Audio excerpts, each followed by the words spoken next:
மதி எப்போதும் யாரிடமும் தவறாக நடந்து கொள்ளாதவள், எல்லோரையும் மதித்து பேசுபவள் என்பதை மலர் நன்றாக அறிந்திருந்தாள்.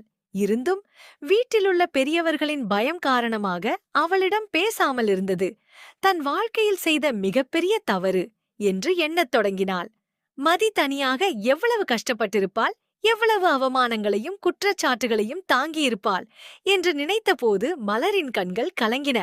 அவள் மனதில், ஒரு பெண்ணாக நான் இன்னொரு பெண்ணுக்கு துணையாக இருக்க வேண்டிய நேரத்தில் மௌனமாக இருந்துவிட்டேன் என்ற குற்ற உணர்வு ஆழமாக பதிந்தது. அதே நேரத்தில் சுரேஷின் மனநிலையும் மிகவும் குழப்பமாக இருந்தது. தங்கராஜ் வீட்டுக்கு செல்ல வேண்டும் என்று எல்லோரும் கூறினாலும் அவனுக்கு அங்கு செல்வதற்கே விருப்பமில்லை. குறிப்பாக மதி இருக்கும் இடத்திற்கு போக வேண்டும் என்ற எண்ணமே அவனை கோபப்பட வைத்தது. வீட்டில் அனைவரும் அவனை சமாதானப்படுத்த முயன்றனர். ஆனால் அவன் மனதில் இருந்த வெறுப்பு குறையவில்லை. என்னை புரிந்து கொள்ள யாரும் முயற்சிக்கவில்லை என்ற எண்ணம் அவனுக்குள் வளர்ந்து கொண்டே இருந்தது. உண்மையில் நடந்த பல சம்பவங்களுக்கு பின்னால் இருந்த காரணங்களை அவன் ஆராய முயலவில்லை. தன் கோபத்தையும் ஏமாற்றத்தையும் மட்டும் பிடித்துக்கொண்டு வாழத் தொடங்கியிருந்தான். அந்த கோபம் மெதுவாக அவனது சிந்தனையையே மாற்ற ஆரம்பித்தது. மலர் தனது கணவரிடம் பேசிக் கொண்டிருந்த போது மதி குறித்து பல உண்மைகளை பகிர்ந்து கொண்டாள். அவளைப் போல தைரியமாக இருக்க வேண்டும் என்று பல முறை நினைத்திருக்கிறேன், ஆனால் என்னால் முடியவில்லை என்று கூறியபோது அவளது குரல் நடுங்கியது. தனது வாழ்க்கையில் எத்தனை முறை அநியாயம் நடந்தாலும் அமைதியாக இருந்து வந்ததையும், அதற்கு மாறாக மதி தன் உரிமைக்காக எப்போதும் குரல் கொடுத்ததையும் நினைத்து அவள் ஆச்சரியப்பட்டாள். மலரின் கணவர் கூட அவளிடம், மதி எப்போதும் உன்னை மதித்து பேசியவள், நீயும் அவளுக்கு ஆதரவாக இருந்திருக்கலாம் என்று கூறினார். அந்த வார்த்தைகள் மலரின் மனதை மேலும் பாதித்தன. வீட்டில் உள்ள சிலரின் பிடிவாதமும் தேவையற்ற தலையீடும் தான் இந்த குடும்பத்தை இவ்வளவு பெரிய பிரச்சினைக்குள் தள்ளியிருப்பதாக இருவரும் உணர்ந்தனர். இதற்கிடையில் மதி தங்கராஜ் வீட்டில் அமைதியாக இருந்தாலும் அவளது உள்ளம் முழுவதும் வலியால் நிரம்பியிருந்தது. அவள் சந்தித்த அவமானங்களையும் குற்றச்சாட்டுகளையும் நினைத்து மனதிற்குள் அழுது கொண்டே இருந்தாள். யாரிடமும் தனது வேதனையை முழுமையாக சொல்ல முடியாத நிலை அவளை இன்னும் அதிகமாக பாதித்தது. அவள் எதிர்பார்த்தது அன்பும் புரிதலும் மட்டுமே. ஆனால் அவளுக்கு கிடைத்தது சந்தேகங்களும் குற்றச்சாட்டுகளும் தான். இருந்தாலும் அவள் தனது மன உறுதியை இழக்கவில்லை. எவ்வளவு பிரச்சனைகள் வந்தாலும் ஒரு நாள் உண்மை வெல்லும் என்ற நம்பிக்கை அவளுக்குள் இருந்தது. அந்த நம்பிக்கையே அவளை தொடர்ந்து வாழ வைத்துக் கொண்டிருந்தது. சில நேரம் கழித்து சுரேஷ் தங்கராஜ் வீட்டுக்கு வந்தான். அவனை பார்த்த அனைவரும் இயல்பாக நடந்து கொள்ள முயன்றனர். ஆனால் அவன் முகத்தில் இருந்த கோபம் அங்கிருந்தவர்களுக்கு தெளிவாக தெரிந்தது. அவனை அமர வைத்து உணவு சாப்பிடச் சொன்ன போதும் அவன் முதலில் மறுத்தான். பின்னர் அனைவரின் வற்புறுத்தலால் அமர்ந்தான். உணவு சாப்பிடும் நேரத்திலும் அவன் மனதில் மதி பற்றிய எதிர்மறை எண்ணங்களே ஓடிக்கொண்டிருந்தன. குடும்பத்தினர் அவனிடம் அமைதியாக இருக்கும்படி கூறினார்கள். கோபத்தில் எடுக்கப்படும் முடிவுகள் வாழ்க்கையை சீரழித்துவிடும் என்று எச்சரித்தார்கள். ஆனால் அவன் மனதில் உருவான வெறுப்பு இன்னும் குறையவில்லை. உணவுக்குப் பிறகு நடந்த உரையாடலில் தங்கராஜ், எதுவாக இருந்தாலும் அமைதியாக பேச வேண்டும் என்று அறிவுரை கூறினார். ஏற்கனவே நடந்த சம்பவங்கள் அனைவருக்கும் போதுமான பாடமாக இருக்க வேண்டும் என்றார். ஒருவரை ஒருவர் புரிந்து கொள்ளாமல் நடந்து கொண்டதால் தான் இவ்வளவு பெரிய பிரச்சனைகள் உருவாகியுள்ளன என்று விளக்கினார். ஆனால் சுரேஷ் தனது கோபத்தை விட தயாராக இல்லை. மதி செய்த சில செயல்களை மட்டும் நினைத்து அவளை முழுவதுமாக தவறானவளாக கருதி கொண்டிருந்தான். அவனது மனதில் இருந்த காயங்கள் ஆறாமல் இருந்ததால் யாருடைய அறிவுரையும் அவனை பாதிக்கவில்லை. அந்த இரவு வீடு முழுவதும் அமைதியாக இருந்தாலும் பலரது மனதில் புயல் வீசியது.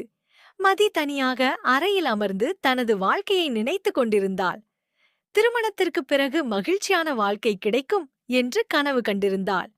ஆனால் நடந்தது அதற்கு முற்றிலும் மாறாக இருந்தது. ஒவ்வொரு நாளும் புதிய சோதனைகள் அவளை எதிர்கொண்டன. அவள் யாருக்கும் தீங்கு நினைக்காதவள். இருந்தும் ஏன் இவ்வளவு கஷ்டங்கள் மட்டும் தன்னை தேடி வருகின்றன என்று மனதிற்குள் கேள்வி எழுப்பிக் கொண்டிருந்தாள். சுரேஷ் அறைக்குள் வந்தபோது கூட அவனது கோபம் அடங்கவில்லை. மதி அமைதியாக இருந்ததை பார்த்தும் அவன் மனம் மாறவில்லை. அவளிடம் பேசாமல் இருக்க வேண்டும், தூரமாக இருக்க வேண்டும் என்ற எண்ணமே அவனிடம் இருந்தது. அவன் சொன்ன கடுமையான வார்த்தைகள் மதியின் மனதை மேலும் காயப்படுத்தின. ஆனால் அவள் பதில் சொல்லவில்லை. சில சமயங்களில் மௌனம்தான் பெரிய பதிலாக மாறிவிடும். மதி அதையே தேர்வு செய்தாள். அவள் அமைதியாக இருந்த ஒவ்வொரு நொடியும் சுரேஷின் மனதில் மேலும் குழப்பத்தை உருவாக்கியது. இரவு ஆழமாகிக் கொண்டே போனது. சுரேஷுக்கு தூக்கம் வரவில்லை. அவன் மனதில் கோபம், ஏமாற்றம், குழப்பம் எல்லாம் கலந்திருந்தன. அவன் வெளியே வந்து நடந்து கொண்டிருந்தான். அவனை பார்த்த தங்கராஜ் காரணம் கேட்டபோது அவன் தனது மனவேதனைகளை வெளிப்படுத்த ஆரம்பித்தான். நடந்த சம்பவங்கள் அனைத்தும் அவனை இன்னும் துரத்திக் கொண்டிருக்கின்றன என்று கூறினான். தனது வாழ்க்கை திசை மாறிவிட்டதாகவும் எல்லாவற்றிற்கும் காரணம் மதிதான் என்று எண்ணுவதாகவும் சொன்னான். ஆனால் அவனது வார்த்தைகளில் இருந்தது உண்மையை விட அதிகமான உணர்ச்சி, வெடிப்பு. அவனை சமாதானப்படுத்த தங்கராஜ் பல விஷயங்களை கூறினார்.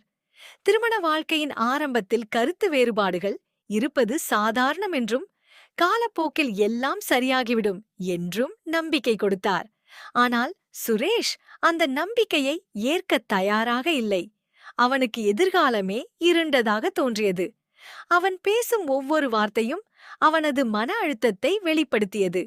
வாழ்க்கையை சரி செய்ய வேண்டும் என்ற எண்ணத்தை விட அதிலிருந்து தப்பிக்க வேண்டும் என்ற எண்ணமே அவனிடம் அதிகமாக இருந்தது.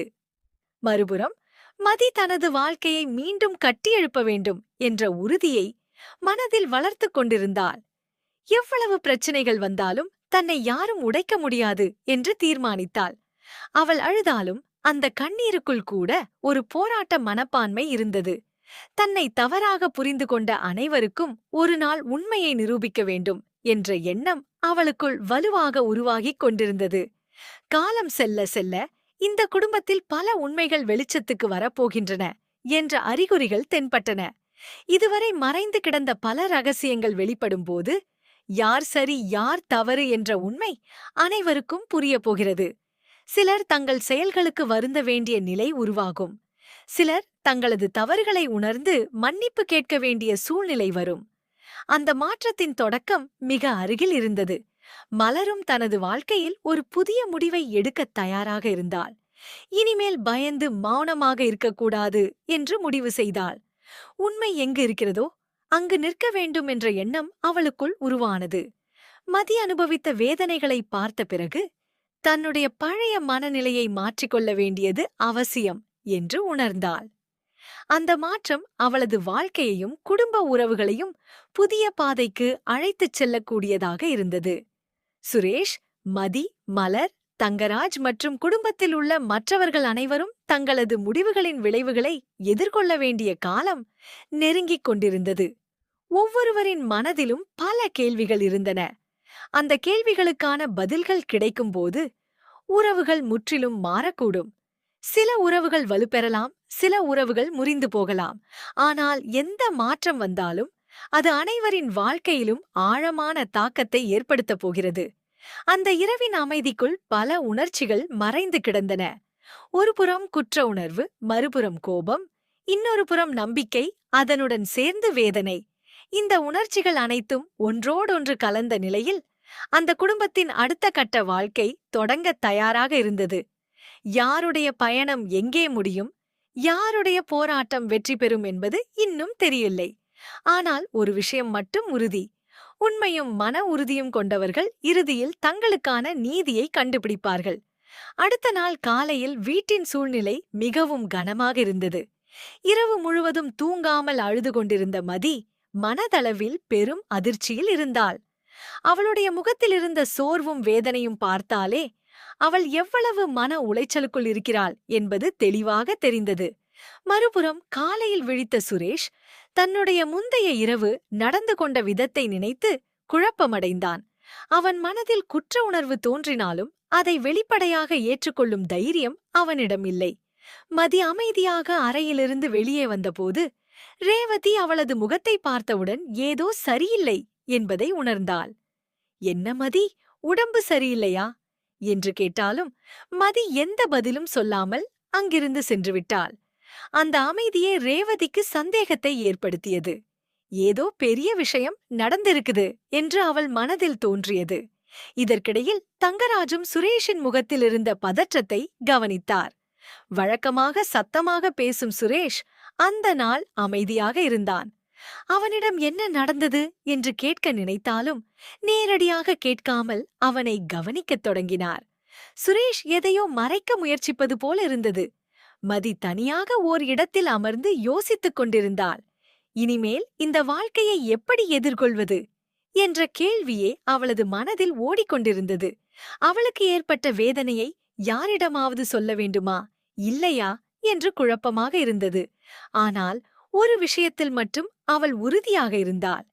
இனிமேல் யாருடைய பயத்துக்காகவும் தன்னுடைய குரலை அடக்கப் போவதில்லை என்று முடிவு செய்தாள். அதே நேரத்தில் மலருக்கும் மன அமைதி இல்லை. மதி குறித்து அவள் தொடர்ந்து